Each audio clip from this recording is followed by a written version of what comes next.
माझा आवाज मध्ये आपलं स्वागत। तर पाहूयात एक महत्त्वाची बातमी। कोणत्या तरी एका शब्दाचा अर्थाचा अनर्थ केला जातो आणि मी नाशिकच्या सभेत काल याचं स्पष्टीकरण देण्याची गरज नाही। मी नेहमी माझ्या भाषणाची सुरुवात जमलेल्या माझ्या तमाम हिंदू बांधवांनो, भगिनींनो आणि मातांनो अशी करतो, पण आता देशाची लढाई आहे म्हणून मी देशभक्त हा शब्द वापरला। तर या आता गद्दारांचा चेहरा पाहिला तुम्ही, मी सांगितलं बंद कर रे, हे गद्दार नकोत मला आता, त्यांच्याकडनं झालेली स्तुती पण नको आणि त्यांचे चेहरे पण नकोत। मग यांनी सुरू केलं, हे बघा काँग्रेस बरोबर गेले आणि हिंदू शब्द बोलायला विसरून गेले। मग त्यांना मी विचारतोय, हिंदू काय देशभक्त नाही आहेत काय? आणि तुम्ही सुद्धा कोण आहात? तुम्ही नमो भक्त आहात, तुम्ही थोडीच देशभक्त आहात। हे सगळे जे आता फिरतायत सगळीकडे, हे तसं पाहिलं तर नमो रुग्ण आहेत, कारण यांना खरं काय ते दिसतच नाहीये। तुमच्या समोर आता प्रश्न आहे। आपल्याकडे येण्याच्या आधी मी डोंबिवलीमध्ये गेलो होतो, काय कोणास ठाऊक 2 दिवसापूर्वी सभा होती, त्याही वेळेला वादळ झालं, मधले 2 दिवस चांगले गेले। आज डोंबिवलीत पोहोचलो, परत तिकडे तुफानी पाऊस, इकडे पण पाऊस झालाय। म्हटलं कोण परत गुवाहाटीला गेलं की काय रेडा कापायला, यांची सभा होऊ नये म्हणून। पण त्यांना कल्पना नाही तुम्ही किती रेडे कापले तरी आम्ही सुद्धा काय कमकुवत आशीर्वाद घेऊन जन्माला नाही आलेलो। मी भाषणाला सुरुवात केल्यानंतर पाऊसच थांबला। मग त्याने त्याच्या बाबाला फोन केला, अरे बाबा तू काय केलंस, पाऊस कसा थांबला? बाबा बोलला, अरे माझीच पॅन्ट भिजलेत, मी काय करू? हे पावसामध्ये कारण बाबा होता ना तिकडे। कोण बाबा तुम्हाला माहिती आहे? हे जाऊ दे, असे सगळी ज्यांच्यामध्ये आत्मविश्वास नाही अशा लोकांनी शिवसेनेबरोबर टक्कर घेण्याची हिंमत करू नये। हे सगळे शिवसैनिक बघा कसं आणखीन उसळून वर आलेलं आहे। हे सगळे गद्दार गेले, एका अर्थी बरं झालं, सगळी घाण गेली। आणि महाराष्ट्रामध्ये मी फिरतोय, बहुतेक जिथे जिथे गद्दारी झाले तिथे नवीन लोक येत आहेत आणि मला सांगतात की साहेब आम्ही यांच्यामुळे शिवसेनेत येत नव्हतो। म्हटलं बरं झालं, सडलेली पानं झडली ती, बरं झालं, सडलेली पानं आहेत। आणि मला राजन तुमचं जाहीर कौतुक करायचंय की तुमच्या वाटेला येतोस का विचारायला कोणी गेलं नाही, नाहीतर तुम्हाला सुद्धा खोक्यांची ऑफर झाली असती। याला निष्ठा म्हणतात, याला शिवसेना प्रमुखांचा आणि आनंद दिघेंचा शिवसैनिक म्हणतात। आनंद दिघेंची तुलना कोणी करू नये। आनंद दिघेंचं एक वेगळंच रूप होतं, त्यांचं काम वेगळं होतं। नुसतं फोटो पुरते दिघे साहेब आणि हिंदू हृदय सम्राट करून चालत नाही। म्हणजे आज जे त्यांचं चाललेलं आहे, नुसतं फोटो लावतायत, बाळासाहेबांच्या नावाने आता मोदींना मतं मागावी लागतायत। हे गद्दार जे चालले होते मला सांगत होते की उद्धवजी आपण मोदींचे फोटो लावून निवडून आलो। हे तुमचे उपमुख्यमंत्री सुद्धा, काय त्यांचं नाव, टरबूज, मी अक्षय कुमारना जाहीर विनंती करतोय की अक्षयजी तुम्ही जरा पुन्हा एकदा 4 जूनच्या आधी मोदीजींची मुलाखत घ्या, कारण 4 जून नंतर पंतप्रधान ते नसणार आहेत।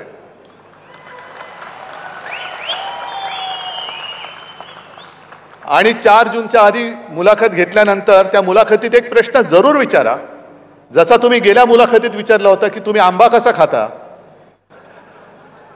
तसं त्यांना विचारायचं की तुम्ही टरबूज कसं खाता, कापून खाता की आणखीन कसा वेगळ्या प्रकारे खाता, जरा विचारा, कारण नंतर काय भाव नसणार आहे। आज तुम्ही माझ्या शेतकऱ्याच्या कांद्याला भाव देत नाहीत, मालाला भाव देत नाही, उद्या ही जनता तुम्हाला भाव देणार नाहीये, अजिबात देणार नाही। आणि आजच एक पत्रकाराने माझी मुलाखत घेतली, त्याने मला विचारलं काय होणार, किती जागा जिंकाल तुम्ही महाराष्ट्रात? म्हटलं 48च्या 48। आम्ही जुगारासारखे मटक्याचे आकडे नाही लावत किती येतील आणि कोणते, ते आमच्या सगळ्याच्या सगळ्या येणार। बोलले असं कसं? म्हटलं आत्मविश्वास पाहिजे. जेव्हा एखादं युद्ध होतं त्या युद्धामध्ये तलवार हातामध्ये पाहिजे, मनगट घट्ट पाहिजेच, पण मनगटात तलवार येण्याच्या आधी मन घट्ट असायला पाहिजे. माझं मन घट्ट आहे म्हणून मी यांना गाडायला उभा आहे. मन पाहिजे घट्ट, नाहीतर उपयोग काय? तलवार दिले पण फिरवू का? आणि हे जे फेकट जनता पक्ष मी म्हणतो ते यांनाच म्हणतो. जितेंद्र, आता तुम्ही ती नोटीस फाडली, 4 तारखेनंतर बघा आपण यांनाच फाडून टाकू. आज मी ठाण्यामध्ये आलेलो आहे. हे ठाणं शिवसेनेचं आहे, माझ्या शिवसेनेचं हे ठाणं आहे. आणि असं काही नाही की मी आजच ठाण्यात आलोय. अगदी पहिली महापालिका, पहिली पालिका ही सुद्धा जेव्हा ठाणेकरांनी, म्हणजे मी ठाणेकरांचा ऋणी आहे आणि शिवसेना प्रमुखांनी सुद्धा तुम्हाला साष्टांग दंडवत घातला होता तेव्हा. कारण 67-68 साल असेल. पहिल्या प्रथम विजयाचं माप कोणी जर का शिवसेनेच्या पदरात टाकलं असेल ते माझ्या ठाणेकरांनी टाकलेलं आहे. आणि मला आठवत आहे की 2012च्या महापालिका निवडणुका फेब्रुवारीमध्ये झाल्या. शिवसेना प्रमुखांची तब्येत एकदम काही ठणठणीत नव्हती, पण मला त्यांनी सांगितलं की उद्धव, मला 2 सभा घ्यायच्याच आहेत. म्हटलं कुठे घ्यायच्या?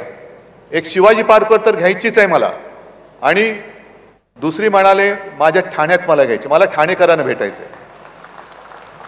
हे एवढं इतक्या वर्षाचं नातं. आणि पहिल्या निवडणुकीमध्ये मला आठवत आहे ठाणं तेव्हाचं वेगळं होतं.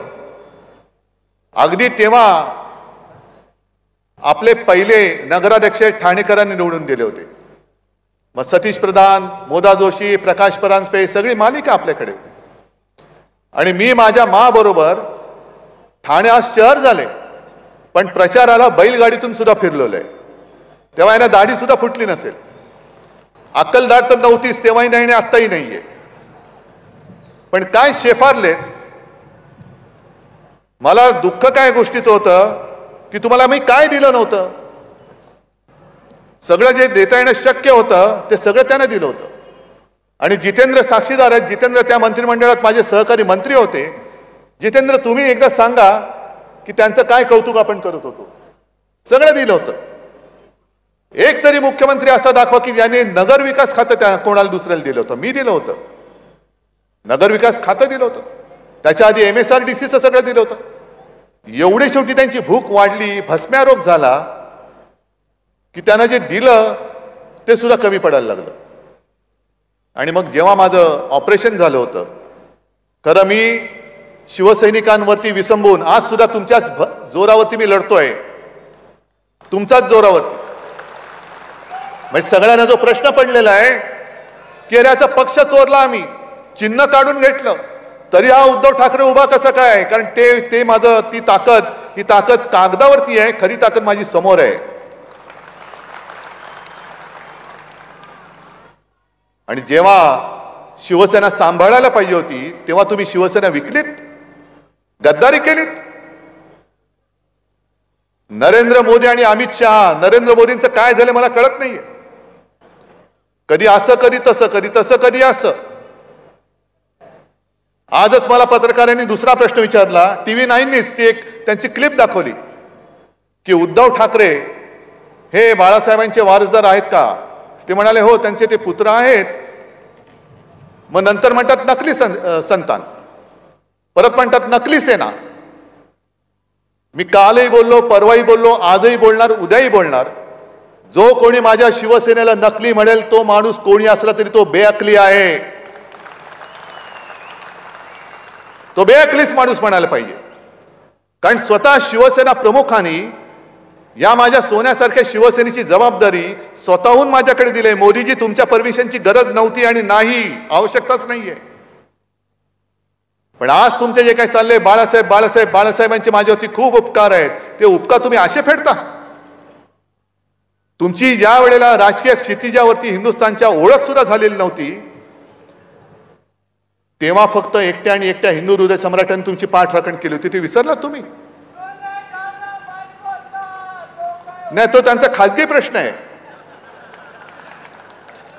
पण आज भाजपची जी हालत झाली, मला इकडे सुद्धा काही भारतीय जनता पक्षाचे अस्सल भारतीय जनता पक्षाचे कार्यकर्ते आले असतील किंवा चॅनलच्या माध्यमातून बघत असतील, त्यांना मला विचारायचे, तुम्हाला तरी हे मान्य आहे काय? RSSचे जे कार्यकर्ते आहेत त्यांना सुद्धा मला विचारायचे, कारण RSS एका वेगळ्या विचारधारेतनं निर्माण झालेले, ते विचार तुम्हाला कोणाला आम्हाला पटोत न पटोत, पण स्वतः अविवाहित राहून वेळ प्रसंगी कुटुंबाकडे दुर्लक्ष करून, म्हणजे त्रिपुरामध्ये जे भाजपा जिंकला होता तेव्हा एक ते नाव समोर आलं होतं. त्यांना मी घरी बोलवून विचारलं की तुम्ही काय केलं? मला म्हणाल काय सांगायचं उद्धवजी, माझ्यावरती जबाबदारी दिली आणि आम्ही त्रिपुरामध्ये गेलो तेव्हा आम्ही भाजपवाले म्हटल्यानंतर लोक कुत्र्याच्या मागे लागावे तसे आमच्या मागे लागायचे, पळवून लावायचे, तरी देखील आम्ही पाय रोवून उभा राहिलो आणि आम्ही जिंकलो. मग त्या सगळ्यांना मला विचारायचंय की याजसाठी केला होता का अट्टहास? की आज तुम्ही जे निष्ठावंत भाजपा आहे कुठे? मोदीजी तुम्ही नकली सेना म्हणताय, पण तुमचा भाजपा त्याच्यामध्ये नकली झालाय. सगळे आयात भाडोत्री सगळे तुम्ही, आमची मुलं तुम्ही घेतलेली आहात. मध्ये ते जे काय बोलले होते की काँग्रेस सत्तेवर आली तर ज्याची मुलं जास्त आहेत त्याला तुमची संपत्ती वाटून टाकतील. अहो तुम्हाला राजकारणामध्ये पोरं होत नाही, त्याच्यात आम्ही काय करू? आमचा काय दोष येतो? मग तुम्ही गद्दारी करून दुसऱ्याची पोरं घेता. बरं तुमच्याकडे पोरं नाहीयेत म्हणून आमचे गद्दार घेतले, तुमच्याकडे नेते नाहीत म्हणून ते घेतले, उमेदवार सुद्धा तुमच्याकडे नाहीये. काय झालं असतं, इकडनं एखादा चांगला भाजपचा कार्यकर्ता दिला असता तर लढाईला मजा तरी आली असती. द्यायचा होता भाजपचा कार्यकर्ता, का भाजपकडे कार्यकर्ते नाहीयेत? पण तुम्ही एवढ्या खस्ता खाल्ल्या, एवढी मेहनत केली आणि गद्दारांच्या सतरंजा उचलायला तुम्हाला तुमचं नेतृत्व लावतंय, ह्याच्यात तुमचं आयुष्य घालवतंय फुकट. मग जसं मोदी मला डोळा मारतायत तसं मी त्यांना सांगतोय की तुम्ही जे पक्ष तुमचा विकणार आहेत त्यांच्या नादी लागू नका. या हिंदुत्वाचा विचार आहे ना, या माझ्यासोबत या भाजपवाले जे अस्सल भाजपवाले आहेत, अस्सल जे संघाचे कार्यकर्ते आहेत, नेऊ आपण आपला हिंदुत्वाचा झेंडा पुढे. आणि हिंदुत्व भाजपच्या हिंदुत्वासारखं नाहीये. भाजपचं जे हिंदुत्व आहे ते घर पेटवणारं हिंदुत्व आहे आणि आपलं शिवसेनेचं हिंदुत्व हे घरातली चूल पेटवणारं हिंदुत्व आहे. हा फरक आहे, हा फरक आहे मोठा. एक हे घेऊन जाऊ, कागद उडतील उगाच. हा मोठा फरक आहे. म्हणजे झालंय असं की आजपर्यंत गेल्या 2 निवडणुकांमध्ये असं कधी झालं नव्हतं. मोदी बोलायचा आणि देश हालायचा. आता मोदी एकटेच हालतायत, देश हालतच नाहीये. सगळीकडे फिरतायत, वणवण करतायत. हे असं का झालं? पहिल्यांदा त्यांनी नारा काय दिला, अबकी बार 400 पार. तुम्ही काय बोललात? अबकी बार तडीपार. मग त्याच्यानंतर मध्येच त्यांनी काय काढलं? घराणेशाही. मी उभा राहिलो, मी आहे घराणेशाहीचा पाईक. आता त्या घरामध्ये माझा जन्म झाला. मोदीजी तुमच्या पोटात का दुखतं? मला माझ्या आई वडिलांचा अभिमान आहे आणि मी तयार आहे. माझ्या आधीच्या 7 पिढ्यांचा इतिहास मोदीजी मी सगळ्यांसमोर सांगायला तयार आहे. तुम्ही तुमच्या 7 पिढ्यांचा इतिहास सगळ्यांसमोर सांगा. पण एका बाजूला तुम्ही घराणेशाहीचा उद्धार करता. मगाशी डोंबिवलीला गेलो होतो, तिकडे घराणेशाहीमध्ये त्या गद्दाराच्या पोराला कसं काय उमेदवारी दिली तुम्ही? घराणेशाहीचा तुम्हाला जर का एवढा तिटकारा आहे तर गद्दारांची घराणेशाही चालते. मग गद्दारांची घराणेशाही चालत असेल तर शिवसेना प्रमुखांची तर सोडूनच द्या. ज्या व्यक्तींनी महाराष्ट्रामध्ये भारतीय जनता पक्ष वाढवण्यासाठी खस्ता खाल्ल्या त्या प्रमोद महाजनच्या मुलीला पूनमला तुम्ही मुंबईमध्ये उमेदवारी का नाही दिली? काय गरज होती? का कापलं तिची उमेदवारी? काय तिची चूक काय आहे? तिच्यात कमी काय आहे? हे मोदीजी सांगा ना. तुम्ही उद्या येताय ना मुंबईत, सांगा. मी तुम्हाला जाहीर आव्हान देतोय की तुम्ही आमच्या प्रमोदजींच्या मुलीची उमेदवारी का कापलीत? काय कारण आहे? म्हणजे तुम्ही म्हणाल त्या दिशेने आम्ही जायचं आणि आता त्यांनी ते घराणेशाहीचं झालं. मग परत सुरू झालं हिंदू मुस्लिम हिंदू मुस्लिम हिंदू मुस्लिम हिंदू मुस्लिम. तुम्ही एक काहीतरी दिशा तर ठरवा. कालपर्यंत तुम्ही मुसलमानांना शिव्या घालत होतात. अचानक तुम्हाला साक्षात्कार झाला की मी लहान असताना मुस्लिम कुटुंबासोबत वाढलेलो आहे. आहेत का कोणी मुस्लिम इकडे आलेत? आहेत ना? मी म्हणे ते ताजियाच्या मिरवणुकीत खालून गेलेलो आहे. ईदला आमच्याकडे स्वयंपाक व्हायचा नाही, आमच्याकडे मुस्लिम कुटुंबियांकडनं जेवण यायचं. मग मोदीजी ते जे काही जेवण यायचं त्याच्यामध्ये तुम्ही आज ज्याच्यावरती बंदी घातले ते पण होतं का? ते पण तुम्ही खाल्लेत का? कारण अमित शहा आज बोललेत कुठेतरी की मोदीजींना म्हणजे संपूर्ण देशाचे प्रश्न एका बाजूला, मोदींना तिसऱ्या वेळेला का पंतप्रधान करायचं? तर जे गोहत्या करतील त्यांना आम्ही उलट टांगून सरळ करू. अरे मग सरळ करायचं तर उलट कशाला करतं? ते सरळच आहेत ना. म्हणजे आधी उलट टांगायचं मग सुलट करायचं, हेच खेळ खेळायचे. मग 10 वर्ष तुम्ही काय करत होता? गोहत्या बंदी तुम्ही म्हणताय. आता तिसऱ्या वेळेला मोदींना फक्त जो गोहत्या बंदी करेल त्याला आम्ही उलटा टांगून सुलटा करू, एवढ्यासाठी देशाच्या पंतप्रधानाचं काम नाहीये. तुम्ही गोमाता माना जरूर माना, पण त्याच्या आधी माझ्या मातेच्या आरक्षणाचं काय ते तुम्ही मला पहिलं सांगा. आणि तुम्ही आम्हाला सावरकरांवरनं जे प्रश्न विचारता, जा वाचा सावरकरांचे चरित्र वाचा. आणि सावरकरांनी गायीबद्दल काय लिहिलेलं आहे हे विचार तुम्हाला मान्य आहेत का? हे मोदीजी तुम्ही उद्या सांगाच. काय लिहिले सावरकरांनी गायीबद्दल? तुम्ही गायीबद्दल का बोलता? महागाईवरती का नाही बोलत? महागाईने सगळे त्रस्त आहेत, जनता आक्रोश करते. पण त्याच्याबद्दल 25 सभा मोदींनी महाराष्ट्रामध्ये घेतल्या, पण या 25 सभेमध्ये मोदींनी महागाईचा म तरी बोलले नाही बोलले. मग भीती कसली दाखवतायत? मुसलमान काय करतील? मुसलमान आलेत ना आमच्यासोबत,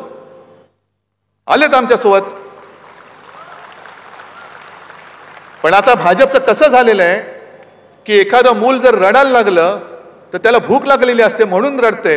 नाही, भूकेला अन्न नाही द्यायचं, त्याला भूताची भीती दाखवून झोपवायचं.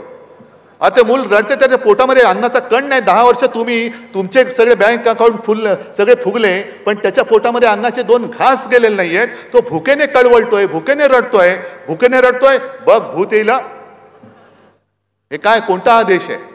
कोणत्या देशात आपण राहतोय? साधी गोष्ट आहे. तरी बरं झालं तुषारजी तुम्ही आज आमच्या व्यासपीठावरती आला, मी तुमचं स्वागत करतोय.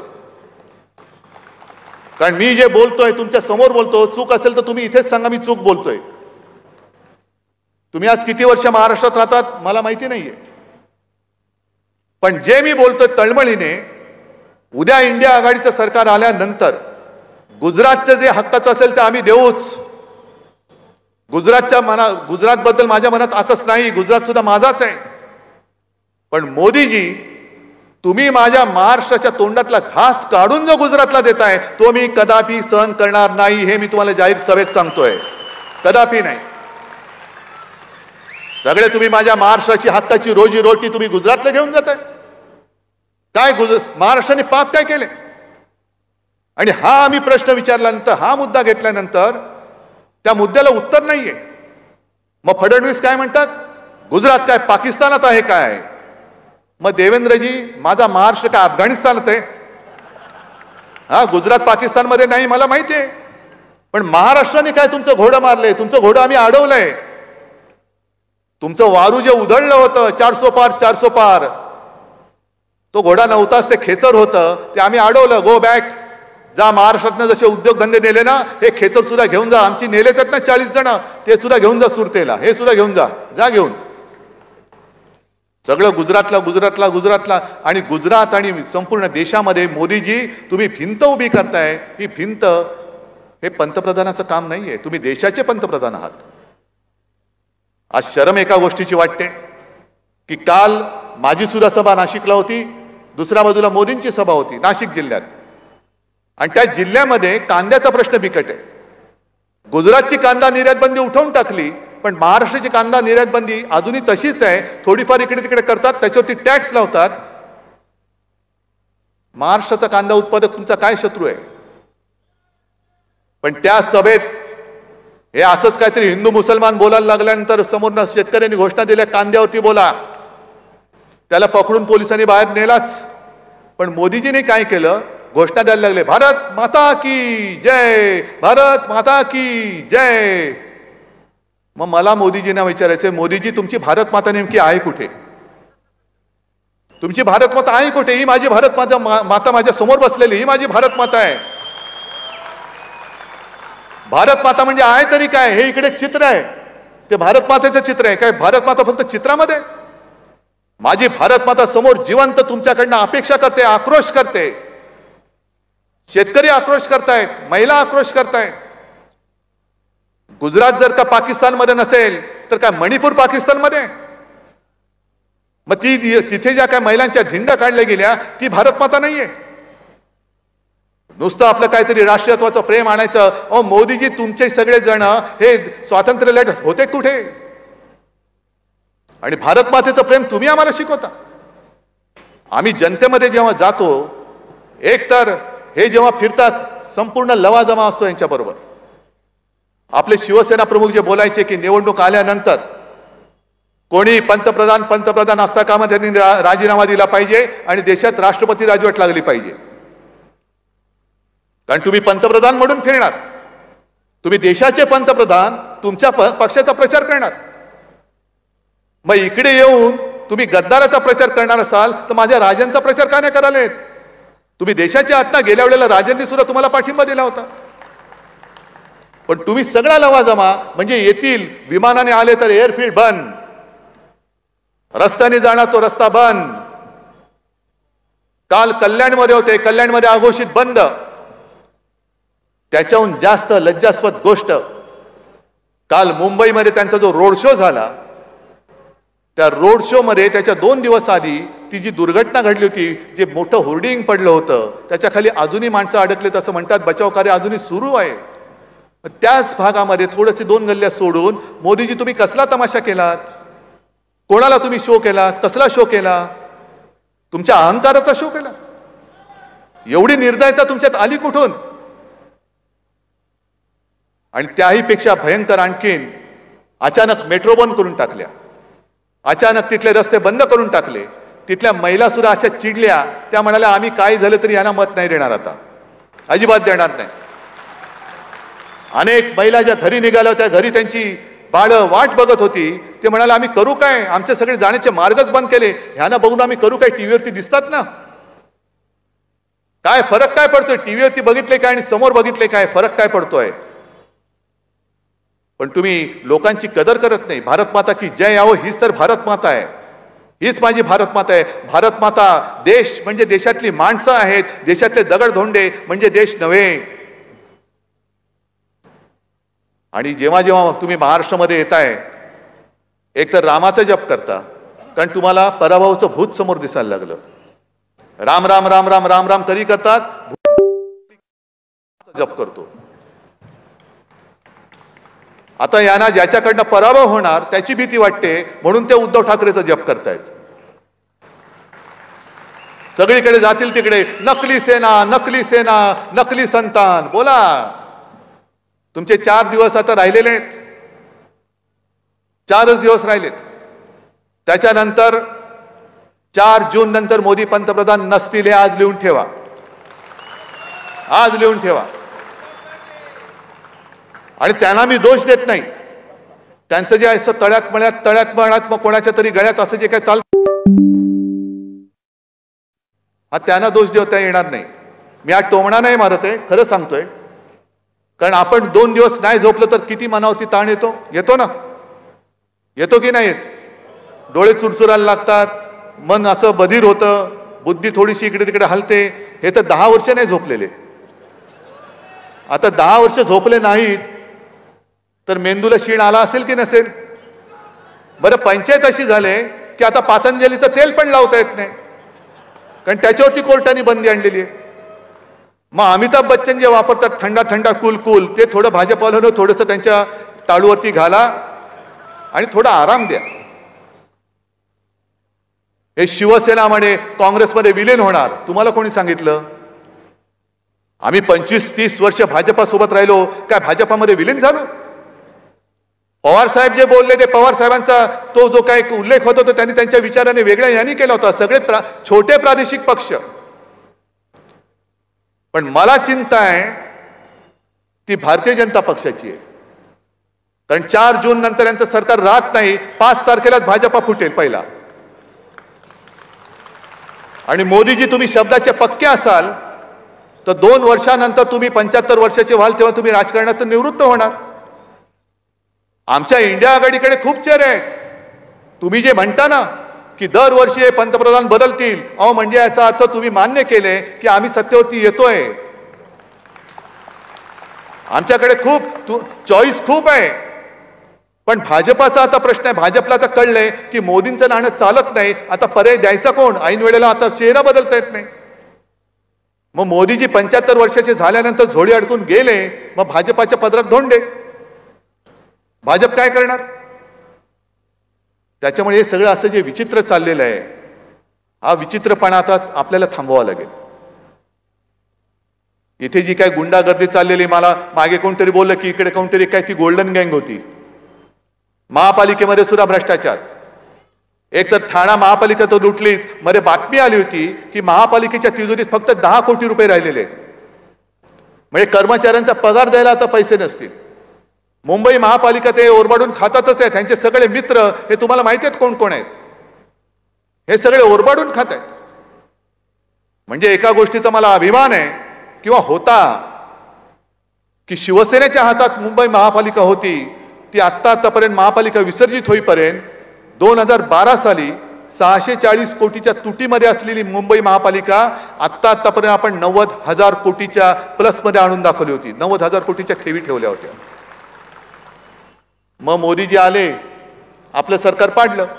मोदीजी आले आणि म्हणाले की एफडी में रखकर विकास नहीं होता जी, वो मेरे मित्रों के जेब में जाना चाहिए पैसा. सगळं आता तुम्ही चांगली आठवण करून दिली. अचानक त्यांना साक्षात्कार काय झाला? ये राहुल गांधी अब अडानी अंबानी पर क्यों नहीं बोल रहे? बताओ कितना ट्रक भर के, कितने टेम्पो भर के माल आपके पास उठाया आपने? अहो मोदीजी, काही वर्षांपूर्वी तुम्ही नोटबंदी केली होती. कशासाठी केली होती? काळं धन नष्ट करायला. आणि आता तुम्ही पंतप्रधान आहात. तुमचे ईडी, इन्कम टॅक्स, सीबीआय सगळे तुम्ही आमच्या शिवसैनिकाच्या मागे लावतात. त्या मडवीला तुरुंगामध्ये टाकता.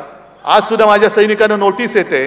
येत्या काही दिवसात म्हणजे काल, आज आणि उद्यामध्ये अशी मला माहिती आहे की कदाचित चांगल्या कार्यकर्त्यांना अटका करतील. पोलिसांना सांगतो तुम्ही करून दाखवा. तुम्ही करून दाखवा. दिवस सगळ्यांचे सारखे नसतात. आज शेवटचा दिवस त्यांच्या सत्तेचा असेल, उद्याचा दिवस आमचा आहे.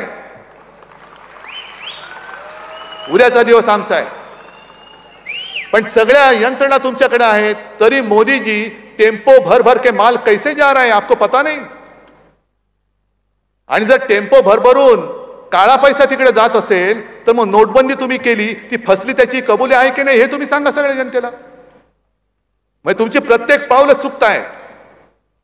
एक तर आता तुम्ही म्हणताय, जसं देवेंद्र फडणवीस म्हणाले की उद्धव ठाकरेंच्या सभेत पाकिस्तानचा झेंडा होता. अरे मी कुठे पाहिला पाकिस्तानचा झेंडा? तुम्हाला कसा कळला? मी थोडीच गेलो होतो नवाज शरीफचा केक खायला. तुमचे नेते गेले होते. आता त्यांनी तिकडनं पाकिस्तानचा झेंडा आणला म्हणून देवेंद्र तुम्हाला माहिती असेल. मला माहित नाही पाकिस्तानचा झेंडा कसा दिसतो. पण तुम्ही आता हे सगळं विचित्र पद्धतीने नेऊ इच्छिताय. प्रश्न तसेच राहिलेले आहेत. आज सुद्धा सोशल मीडियावरती मोदीजींच्या जुन्या क्लिप्स आहेत ना, उपलब्ध आहेत की मतदानाच्या दिवशी मतदान करायला निघताना गॅस सिलेंडरला नमस्कार करून निघा. कारण तेव्हा गॅस सिलेंडरचा भाव होता 400, म्हणून त्यांना आता पाहिजे तो 400 गॅस सिलेंडरचा. आता किती झाला? 1000च्या वर. मग तुम्ही एक तरी गोष्ट अशी सांगा की जी लोकांना समाधान देणारी आहे. परदेशामध्ये काळं धन होतं ते तुम्ही आणून लोकांच्या खात्यात 10-15 लाख तो ऐसे ही दे देंगे. आले कोणाच्या खात्यामध्ये? कोणाच्याच खात्यात नाही. पण भाजपच्या खात्यात किती आले? जे काँग्रेसने 70 वर्षात नाही केलं ते आम्ही करून दाखवलं. बरोबर आहे, मोदीजी बरोबर बोलताय. कारण 70 वर्षात काँग्रेसला जमलं नव्हतं ते तुम्ही 2-2.5 वर्षामध्ये निवडणूक रोख्यांच्या माध्यमातून करून दाखवलं. काँग्रेसच्या खात्यामध्ये 500-600 कोटी आणि तुमच्या खात्यात 10,000 कोटी. कोणी लुटला देशाला? कोणी लुटला? आज सुद्धा राजनजी तुम्ही बसला तिकडे आहे. म्हणजे राजन आपले विचार वेगळे, आपले राजन राजे, तुम्ही कामगारांचे प्रश्न हाताळता. मला सांगा हो, प्रत्येक वेळेला हे कंत्राटीचं घोडे केव्हापासून सुरू झालं? युनियनच करायचे नाहीत. कंत्राटी पद्धत. अग्निवीरची योजना सुद्धा 4 वर्षासाठी. म्हणजे कंत्राटीचा अर्थ असा की तुम्ही किती चांगलं काम करा, पण तुमच्या मालकाच्या मर्जीवरती तुमचं काम उद्याचं अवलंबून असेल. काय करायचं तरुणांनी? कसं भविष्य घडणार? आज मोदी आणि अमित शहा तिसऱ्या वेळेला एक्सटेन्शन मागतायत. 5 वर्षाचं तुम्हाला कॉन्ट्रॅक्ट दिलं होतं देश चालवायचं, आणखीन दयाबुद्धी म्हणून 10 वर्ष केलं, नाही चालू शकला देश. आता पुढची 5 वर्ष का मागताय? कंत्राटी पद्धतीने तुम्हाला दिलं होतं. या 4 तारखेला आम्ही हे कंत्राट रद्द करत आहोत. आम्ही हे कंत्राट रद्द करतोय. सगळे जे काही कामगार कायदे तुम्ही आणू इच्छित होतात आणि काही आणले, हे सगळे उद्योगपतींना धार देणे काय रे? कामगारांचं हित काय? मला त्याही वेळेला हे सांगायचे की उद्धवजी, आपल्या देशामध्ये फक्त 7% कामगार हा ऑर्गनाइज्ड आहे, बरोबर ना? 7%. मग या 60%चं प्रतिनिधित्व कोण करतं? म्हणजे 93% कामगार हा असंघटित आहे. मग आपल्या देशाचा औद्योगिक चेहरा हा माझा शेतमजूर का नाही होत? का होतात अंबानी आणि अदानी, हे टाटा बिर्ला हे का होतात? हे 60% वाले. आणि मग साधा शेतकरी आला तर तुम्ही त्याला दिल्लीमध्ये प्रवेश बंद करता. हमी भाव देणार तुम्हीच बोलला होतात, आणि तो हमी भाव कधी देणार अजून मिळत का नाही हे विचारायला जेव्हा माझा शेतकरी उत्तरेतला हा दिल्लीकडे निघाला स्वतःच्या राजधानीमध्ये, तेव्हा जणू काही चीन येतोय अशा पद्धतीने त्याच्या मार्गामध्ये कुंपणं टाकली गेली, काटेरी तारा टाकल्या गेल्या, खिळे टाकले गेले. कमी पडते की काय म्हणून वरनं ड्रोनवरनं अश्रुधुराचे गोळे त्याच्यावर मारले. आणि ते जे पोलीस उभे केले होते, सैनिक उभे केले होते, ही सुद्धा शेतकऱ्यांचीच मुलं होती. त्या मुलांना त्याच्या बापावरती बंदूक रोखून तुम्ही उभं केलं होतं. हे काय आम्ही नुसतं उघड्या डोळ्याने बघत बसायचं? शेतकऱ्याला तुम्ही येऊ देत नाही, पण अदानी आल्यावर ते ताडकन उठून उभे राहता. मग कसला तुमचा कामगार आणि कसलं तुमचं सगळं काय? हे सगळे तुमचे जे काही खोटी अश्रू आहेत हे आता पुरे झाले. परवा त्यांनी अर्ज भरताना जे सांगितलं कि 2014 में मैं यहां आया तो मुझे ऐसे लगा कि गंगा मां ने मुझे बुलाया है. अब 2024 में मैं त्यांना गदगदून आलं, ऐसा लग रहा है कि गंगा मां ने मुझे गोद ले लिया है. अच्छी बात है, आप नर्मदा मां को भूल गए, अभी गंगा मां को अपना लिया आपने. पर बीच में मोदी जी कोरोना के समय में गंगा में जो लाशें बह रही थी, तब गंगा के आंसू पूछने के लिए आप क्यों नहीं गए थे? तुम्ही आमच्यावरती जेव्हा टीका करता, कोरोनामध्ये भ्रष्टाचार केला, खिचडीचा घोटाळा. अहो, ज्या प्रज्वल रेवण्णा बलात्काराच्या प्रचारासाठी मोदीजी तुम्ही कर्नाटकात गेला होता, त्या कर्नाटकामधलाच तो यत्नाल म्हणून आहे, बसवगौडा यत्नाल यांचा आमदार, त्यांनी जाहीर आव्हान दिलं होतं भाजपला की मला नोटीस पाठवाच, मी भारतीय जनता पक्षाचा 40,000 कोटीचा कोरोना काळातला घोटाळा बाहेर काढल्याशिवाय राहणार नाही. काय केलं तुम्ही त्या बसवगौडाचं, काही यत्नाळचं? तो म्हणाला की सरकार आमचं होतं, पण घोटाळाच आहे. कोरोनासाठी जे हॉस्पिटलमध्ये ऍडमिट झाले होते त्यांना लाखो रुपयाची बिलं दिली गेली, आणि ह्या 40,000 कोटीपेक्षा जास्त घोटाळा हा भाजपच्या सरकारने कर्नाटकात केला. मग तुम्ही आमच्यावरती बोटं दाखवता, खिचडी खाल्ली. माझ्या महाराष्ट्रामध्ये सर्वांच्या सहकार्याने एकाही मृतदेहाची विटंबना आम्ही होऊ दिली नव्हती, हे मोदीजी लक्षात घ्या. तो राज कपूरचा पिक्चर होता ना, राम तेरी गंगा मैली, ते तुम्ही केलीत. गंगा मैली मोदीजी आपने की है. तुम्ही गंगेचा अपमान तुम्ही केलेला आहात, त्या मृतदेहाची विटंबना तुम्ही केलेली आहे. आणि लोकांना कशाला मग तुमच्या अर्ज भरताना गंगा जमुना या डोळ्यातनं काय येत आहेत? ही सगळी थापेबाजी आहे, हे सगळे जुमलेबाजी आहे. आणि म्हणून तुम्हाला सांगतो की आता देशाला एका व्यक्तीच्या हातामध्ये सरकार देणं आपल्याला परवडणार नाही. अहो, तुम्ही आम्हाला घराणेशाहीवरनं बोलता. आज बरं झालं सुप्रिया तू पण इकडे आहेस. मला सांगतात मला आदित्यला मुख्यमंत्री करायचंय, पवार साहेबांना सुप्रियाला मुख्यमंत्री करायचंय. अरे मुलांना आमच्या करायचं की नाही आमची माणसं ठरवतील ना. पण निदान आम्ही आमच्या जर लढत असलो तर निदान आम्ही आमच्या मुलांसाठी लढतोय. मोदीजी तुम्ही किती वेळा बोल्यावरती चढताय? 14 वेळा मुंडावल्या, 19ला मुंडावल्या, पुन्हा एकदा मुंडावल्या, 29ला सुद्धा गुडघ्याला बाशिंग बांधून तयारच आहेत. मग द्या ना पुढच्या पिढीच्या हातामध्ये, कधी तुम्ही देश देणार आहात? मग ही जी काही एकाधिकारशाही आहे या एकाधिकारशाहीला गाडून टाकण्यासाठी यावेळेला इंडिया आघाडीचं संमिश्र सरकार आपल्याला देशाला पाहिजे. केलं होतं ना, अटलजींनी सुद्धा चांगलं काम केलं होतं. तेव्हाही सगळे ममता जयललिता सगळे सोबत होते. आता सुद्धा सगळे आम्ही एकत्र आलेलो आहोत आणि उत्तम काम नरसिंहरावांनी पण केलं होतं, मनमोहनजींनी पण केलेलं, अटलजींनी पण केलेलं. ही सगळी सरकार संमिश्र सरकार होती. पण जेव्हापासून हुकुमशाही सारखी वाटचाल तुमची सुरू झाली तेव्हा आता आम्हाला डोळे उघडून तुम्हाला हटवण्याखेरीज दुसरा पर्याय राहणार नाहीये. आणि म्हणून शेवटी एकच विनंती आहे, जी आता लढाई होणार आहे ते गद्दार आणि निष्ठावंतामध्ये होणार आहे. शिवसेना ही आपलीच आहे, राजन पण आपलाच आहे, फक्त निशाणी बदललेली आहे. निशाणी काय आहे? ठाणेकर मशाल हातात घेऊन गद्दारी जाणणार आहेत, गद्दारीची पाळं मुळं इकडनं उकरून टाकणार आहेत. मग फक्त हात वर करून एकदाच फक्त आपला जय भवानी जय शिवाजी बोला. जय भवानी जय शिवाजी, जय हिंद, जय महाराष्ट्र. बेल बटन दाबा आणि अशा आणखीन घडामोडी पाहत राहण्यासाठी पाहत रहा माझा